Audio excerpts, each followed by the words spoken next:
अध्याय 5। हे याजकों, ये बात सुनो। हे इस्राएल के सारे घराने, ध्यान देकर सुनो। हे राजा के घराने, तुम भी कान लगाओ, क्योंकि तुम्हारा न्याय किया जाएगा। क्योंकि तुम मिस्पा में फंदा और ताबोर पर लगाया हुआ जाल बन गए हो। उन बिगड़े हुओं ने घोर हत्या की है, इसलिए मैं उन सबों को ताड़ना दूंगा। मैं अब प्रेम का भेद जानता हूं और इस्राएल की दशा मुझसे छिपी नहीं है। हे प्रेम, तूने छिनाला किया और इस्राएल अशुद्ध हुआ है। मूर्ति पूजा के विरुद्ध होशे की चेतावनी।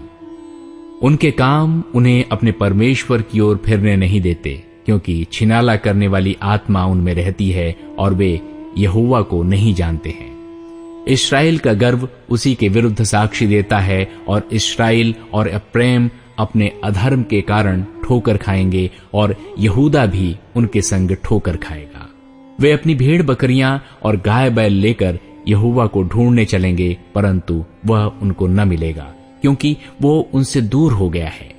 वे व्यभिचार के लड़के जने हैं, इससे उन्होंने यहोवा का विश्वासघात किया है। इस कारण अब चांद उनका और उनके भागों के नाश का कारण होगा। इस्राएल और यहूदा के बीच युद्ध। गिबा में नरसिंगा और रामा में तुरही फूंको।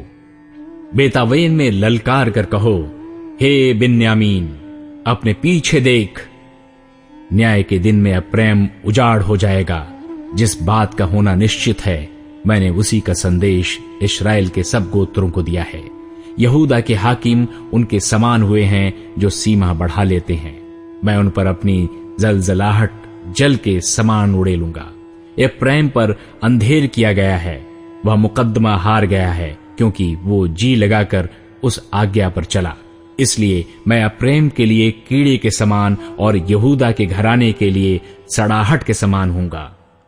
जब एप्रैम ने अपना रोग और यहूदा ने अपना घाव देखा, तब एप्रैम अश्शूर के पास गया और यारेब राजा को कहला भेजा, परंतु न वो तुम्हें चंगा कर सकता और न तुम्हारा घाव अच्छा कर सकता है, क्योंकि मैं एप्रैम के लिए सिंह और यहूदा के घराने के लिए जवान सिंह बनूंगा।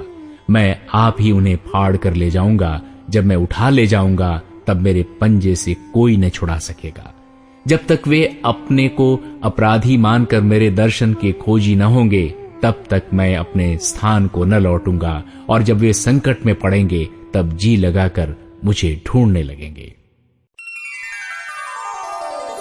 अध्याय 6। पश्चाताप करने का दिखावा। चलो हम यहोवा की ओर फिरें, क्योंकि उसी ने फाड़ा और वही चंगा भी करेगा। उसी ने मारा और वही हमारे घावों पर पट्टी बांधेगा। 2 दिन के बाद वो हमको जिलाएगा और तीसरे दिन वो हमको उठाकर खड़ा करेगा। तब हम उसके सम्मुख जीवित रहेंगे। आओ हम ज्ञान ढूंढें, वरन यहोवा का ज्ञान प्राप्त करने के लिए यत्न भी करें, क्योंकि यहोवा का प्रकट होना भोर का सा निश्चित है, और वो वर्षा के समान हमारे ऊपर आएगा, वरन बरसात के अंत की वर्षा के समान, जिससे भूमि सिंचती है। हे एप्रैम, मैं तुझसे क्या करूं? हे यहूदा, मैं तुझसे क्या करूं? तुम्हारा स्नेह तो भोर के मेघ के समान और सवेरे उड़ जाने वाली ओस के समान है। इस कारण मैंने भविष्यवक्ताओं के द्वारा मानो उन पर कुल्हाड़ी चलाकर उन्हें काट डाला और अपने वचनों से उनको घात किया, और मेरा न्याय प्रकाश के समान चमकता है। क्योंकि मैं बलिदान से नहीं, स्थिर प्रेम ही से प्रसन्न होता हूं, और होम बलियों से अधिक ये चाहता हूं कि लोग परमेश्वर का ज्ञान रखें। परंतु उन लोगों ने आदम के समान वाचा को तोड़ दिया। उन्होंने वहां मुझसे विश्वासघात किया है। गिलाद नामक गढ़ी तो अनर्थकारियों से भरी है, वो खून से भरी हुई है।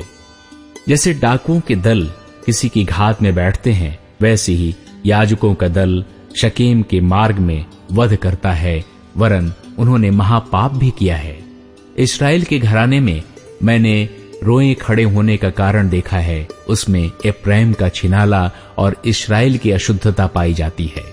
हे यहूदा, जब मैं अपनी प्रजा को बंधुआई से लौटा ले आऊंगा, उस समय के लिए तेरे निमित्त भी बदला ठहराया हुआ है।